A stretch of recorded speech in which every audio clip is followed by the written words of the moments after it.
Ok? Vamos então ao relato de hoje, que é este daqui. Espírito valentão? Ok, vamos ver. Os nomes estão trocados e é uma moça que nos conta. Acredito, não sei, vamos ver. Ah, tá. Essa é uma história que me foi contada por meu pai, Alberto. Os nomes trocados. Como sempre, fui uma criança esfomeada por contos fantasmagóricos e certa vez, para saciar a minha vontade, ele me contou a seguinte história. Então, o pai dela contou essa história para ela. Em 1972, eu contava com os meus 15 anos de idade, o pai dela. Então, agora é o pai dela contando, tá? Em 72, eu contava com os meus 15 anos de idade. E era um pueril e hiperativo jovem, mas que já dava duro para ingressar na carreira de aeronauta. Tanto que me tornei um piloto civil muito cedo. Só para mim, dá licença.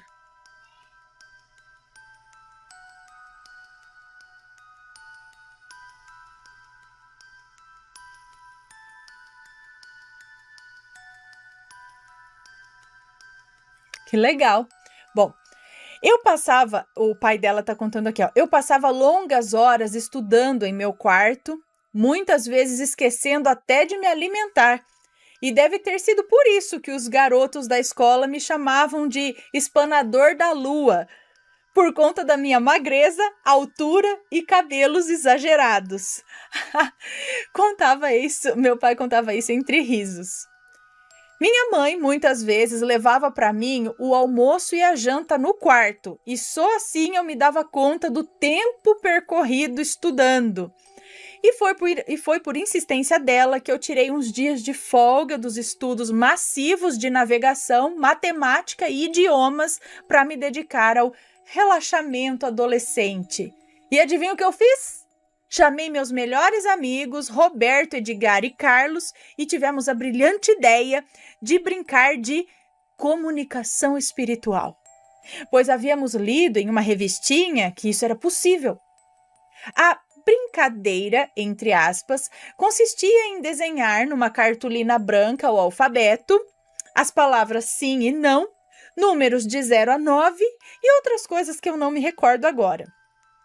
Depois, pegar um copo de vidro virgem, fazer uma oração, invocar os espíritos, colocar nossos dedos em cima do tal copo, com a boca virada para baixo, e fazer perguntas e deixar o espírito se comunicar. Nossa única preocupação seria onde realizar tal artimanha. Afinal, com nossas mães supercatólicas, o tal jogo não seria visto com bons olhos.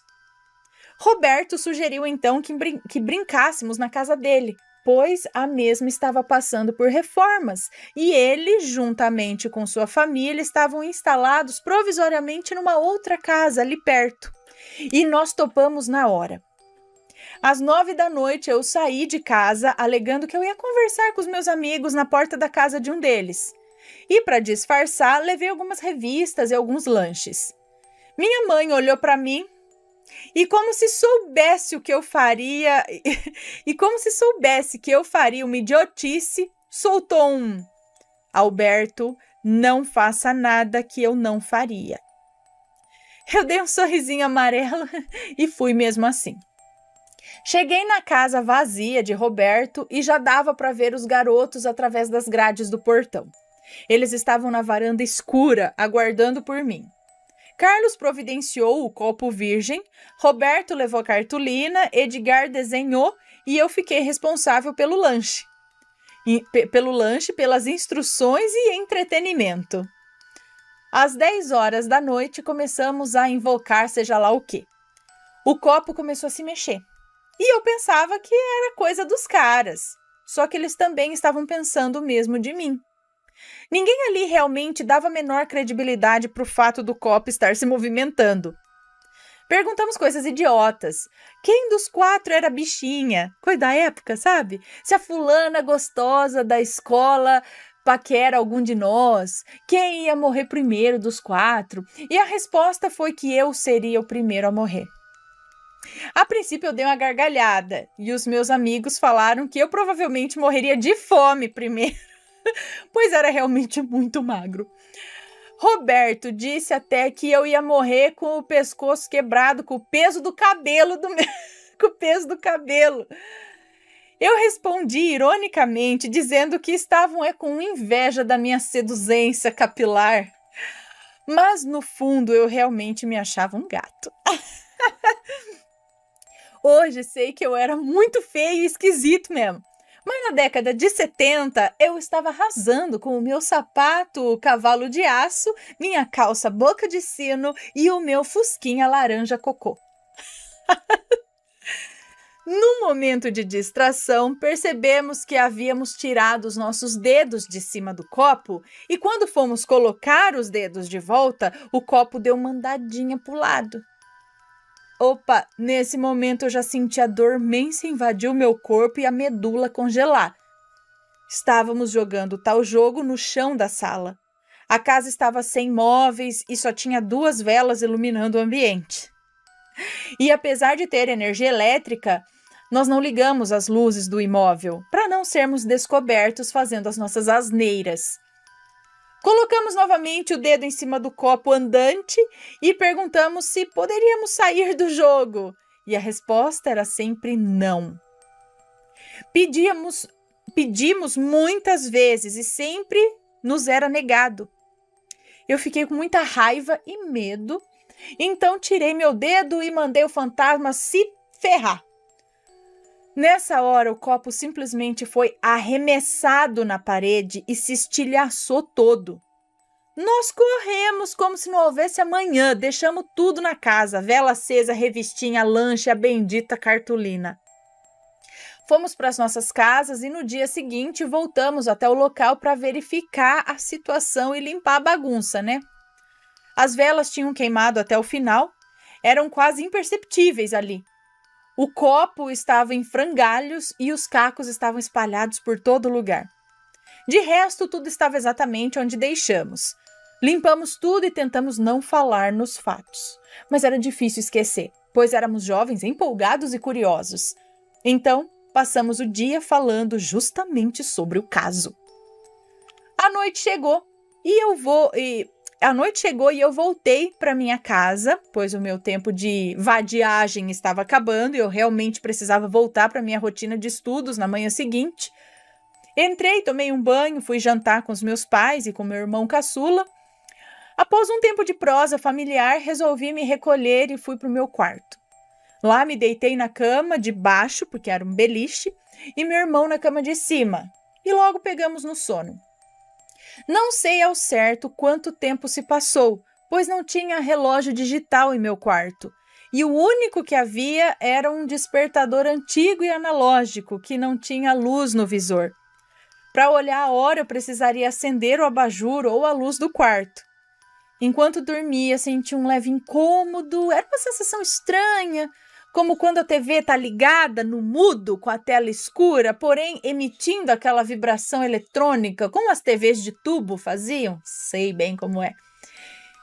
Eu abri meus olhos e percebi uma névoa esbranquiçada na frente da porta do quarto.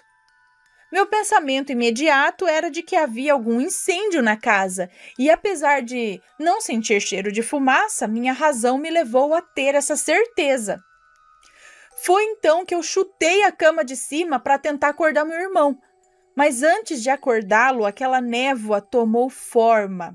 E na frente da porta surgiu um homem negro, sem camisa, careca, aparentando estar usando uma calça, uma bermuda de linho cru na cor branca. Um cheiro de cachaça tomou conta do ambiente. Não pude perceber bem as pernas daquele homem, pois ele flutuava como se só existisse dos joelhos para cima. Ele me olhava furioso e disse as seguintes palavras de forma raivosa: "Você é um moleque fresco, um maricas covarde de pip. Seja homem e me enfrente." Depois começou a rir de forma frenética e descontrolada. Eu me encolhi num canto da cama com as costas na parede, segurando os meus joelhos contra o meu corpo, e se fosse possível sair daquele quarto por osmose, eu teria saído. Eu estava tão apavorado que não conseguia chamar o meu irmão, muito menos me recordava das orações aprendidas nas aulas da catequese. Por um milagre ou misericórdia de seja lá o que, minha mãe abriu a porta rapidamente com os olhos esbugalhados e um ar de pavor. Quando me viu naquela situação, acendeu as luzes e correu na minha direção. Eu não consegui explicar nada naquele momento, mas o barulho da porta acordou a todos da casa. Meu pai e meu irmão agora já estavam acordados e também de pé no meio do quarto. Foi quando minha mãe me relatou o seguinte. Eu levantei para beber um pouco de água e vi uma pequena chama, como a de uma vela, serpenteando pela sala. Achei que fosse um de vocês. Fui seguindo com a intenção de descobrir o que estava aprontando. Quando a chama chegou até a porta do quarto de vocês, eu pude perceber que era realmente uma vela, mas ninguém a segurava. Minha vontade era de correr para longe, de gritar, mas a tal vela entrou no quarto de vocês através da porta, como se a porta nem existisse. Meu instinto de mãe falou mais alto e eu abri a porta correndo. Achei que aquilo queria queimar vocês, pois eu senti que não era coisa boa. Eu não contei a história do tal homem para ela a princípio. Apenas concordei que havia visto mesmo uma vela, o que não era verdade. Depois de 1 ano, eu finalmente ingressei no meu sonho juvenil. Eu estava me profissionalizando como piloto. Foi quando passei a beber com os amigos e isso se tornou um hábito. Meu pai realmente acabou sendo... isso ele contou para ela, é isso? Agora é a moça de novo nos contando a história. Tá, isso daqui foi o pai dela que contou e agora a moça que voltou, a filha dele falando aqui de novo. E o meu pai realmente acabou sendo o primeiro a morrer. Então ele faleceu mesmo. Meu pai realmente acabou sendo o primeiro a morrer. Ele faleceu em julho de 2015, em decorrência de um adenocarcinoma iniciado no fígado por conta de uma cirrose hepática provocada pelo alcoolismo. Minha avó, minha mãe e eu tentamos de tudo para ajudá-lo em sua condição de adicto, tanto física como espiritualmente, por conta do vício, acho, né? Mas tudo foi em vão. Apesar de tudo que passou, meu pai morreu se dizendo ateu. Vai entender. Eu tenho certeza absoluta que a tal experiência foi o começo do fim para o meu pai. Ele deixou de ser o cara legal, carismático, inteligente para se tornar um homem chulo, violento, grosseiro, vulgar e profundamente infeliz. Após sua morte, eu mandei rezar muitas missas pela sua alma. Mas tanto eu quanto meu irmão sonhávamos com ele reclamando que deveríamos parar de gastar dinheiro com essas besteiras de igreja. O que você acha, Ana? O tal espírito era uma entidade, um obsessor ou um inimigo de vidas passadas? Será que aquele evento na década de 70 foi o responsável por desgraçar toda a nossa família? Peço a opinião dos assombrados, mas também peço respeito. Pois a dor de ter crescido num lar abusivo e de extrema negatividade me deixou muitas sequelas. Desde já agradeço a oportunidade de contar mais um dos meus relatos prolixos. Até o próximo relato e beijos. Um beijo para você, muito obrigada. Acredito que pode sim aquilo ter aberto um caminho para alguma coisa chegar até ele.